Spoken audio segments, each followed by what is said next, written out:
मकर संक्रांति की कथा, एक नई शुरुआत की कहानी।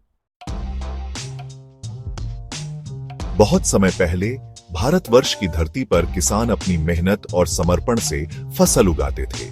वे धरती, पानी और सूर्य देव को धन्यवाद देते हुए अपने जीवन को सरलता और सौहार्द के साथ जीते थे।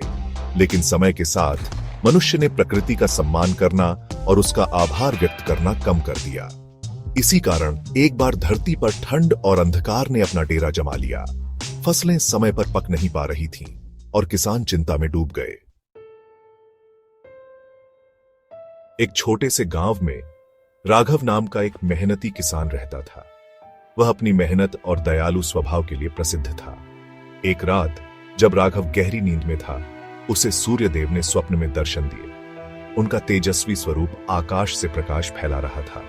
सूर्य देव बोले, राघव, मनुष्य ने मेरी कृपा को भूलकर केवल अपने स्वार्थ के लिए जीना शुरू कर दिया है।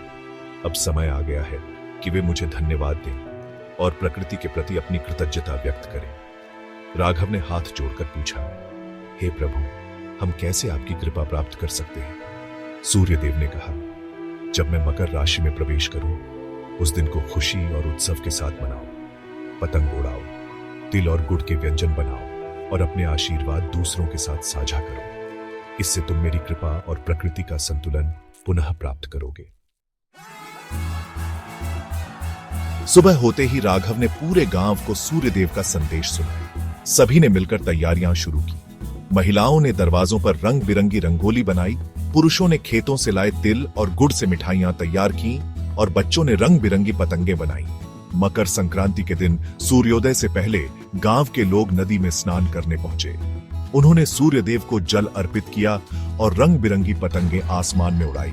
पतंगों को देखकर सूर्य देव प्रसन्न हुए और उनकी किरणें फिर से धरती पर चमकने लगी। उस वर्ष फसल इतनी अच्छी हुई कि गांव के हर व्यक्ति का घर अनाज और खुशी से भर गया। उस दिन से मकर संक्रांति को हर वर्ष धूमधाम से मनाने की परंपरा शुरू हुई। इस दिन लोग तिल गुड़ गया, घोट घोट बोला, तिल गुड़ खाओ और मीठा बोलो कहते हुए मिठाई बांटते हैं ताकि जीवन में मधुरता बनी रहे। देश भर में इस त्योहार को अलग अलग तरीकों से मनाया जाने लगा।